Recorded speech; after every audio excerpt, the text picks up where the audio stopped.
You're watching the highlights, though. She did really good. You knew Bishop Luers was going to be good. You just didn't know they were going to be that good. The reigning 2A state champs making a statement last Friday. At one point, the Knights up 34-0 on a Snider program that's nothing to sneeze at. Matt Lindsay and company hoping to avoid a hiccup. A very sunny night out at Spooler Stadium. The second straight week they've been there, taking on the Bruins, and the Knights going to the air. James Kanapke to Nick Chappell hauls in the first score of the game. 7-zip Knights, and Luers would continue to use the air attack. Kanapke this time again to Chappell, but he's wide open here.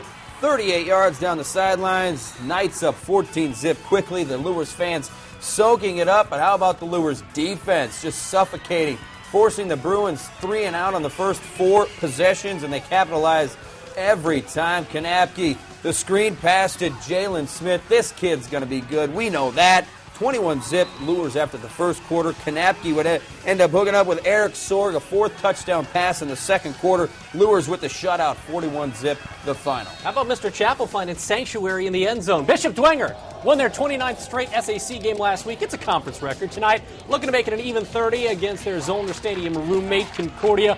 First play from scrimmage for Dwenger. Well, Jalen West likes to go north-south, and he likes to go north, I guess. I wonder if he has a tom-tom. Yeah, he's got a tom-tom and a compass. 64 yards, 7-zip Dwenger. 3rd and 12, Mike McCarthy. Great defense right there. Gets the sack on Michael Starks. Ramond Wright would punt this one in for a touchdown. 14-0. Bishop Dwenger. Wright had 4 touchdowns on the game, but it was about that Bishop Dwenger defense. Cam Smith had 2 picks in the first quarter. You want to know how many rushing yards this Bishop Dwenger team allowed tonight? How many? Negative 64. Woo! Bishop Dwenger wins 59-7. Let's go to Jack WEICKER Stadium. Both Snider and Southside looking for win number 1. And Snider's Darren Barber. It's spelled D-A-R, capital I-N. Just put that in the mental Rolodex. They're in the end zone. They're in the end zone. 7-zip Snider. Southside didn't pick up on the draw play here. John Nelson takes it to the house, makes it 14-zip Panthers, but South trying to defend the home turf. Tim Gaines takes that right up a gut, makes it 14-7. And then South is going to tie it. John Easley puts it up, and Levante Choice hauls it in, makes it 14-all. But Nelson, his second score of the game, propels the Panthers to the win, 28-14, the final. Well, last week, we opened up this year's giveaway contest thanks to Parkview Trauma. One lucky winner gets a motorized scooter at the end of the season. Unfortunately, that has been locked up. We are no longer allowed to use it. Now, each week we draw and name that person not only as a finalist for the scooter, they also get a weekly prize package from Parkview. Our first winner of the season is Lorraine English. Lorraine from Fort Wayne, you get a prize package and are eligible for that grand prize scooter. If you haven't done it already, go to our website, wayne.com, click on the Participate tab to sign up. We got some more Highlight Zone coming up next.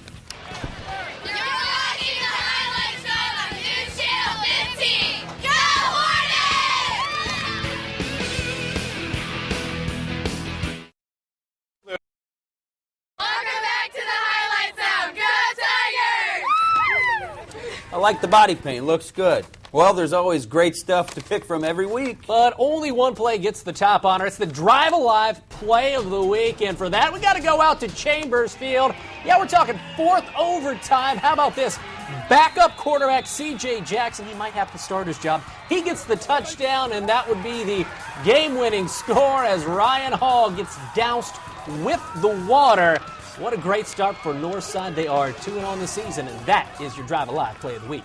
Hey, what do you say we look at Week 3 games? We're going to start getting into some conference matchups. East Noble travels to Homestead, always a big game there. Belmont travels to Columbia City. Can the Eagles keep it going? Northside travels to Dwenger, and Southern Wells, they're not in the ACAC anymore, but they're tough. They travel to Garrett.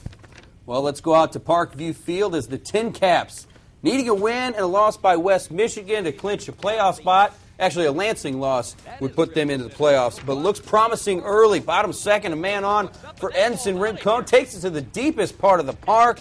Makes it 2-zip. Tin Caps' 11th homer of the year. Lansing would tie it at 2. Caps take the lead in the 7th on a sac fly by Everett Williams. Makes it 3-2, but the Loons score 4 in the final 2 innings.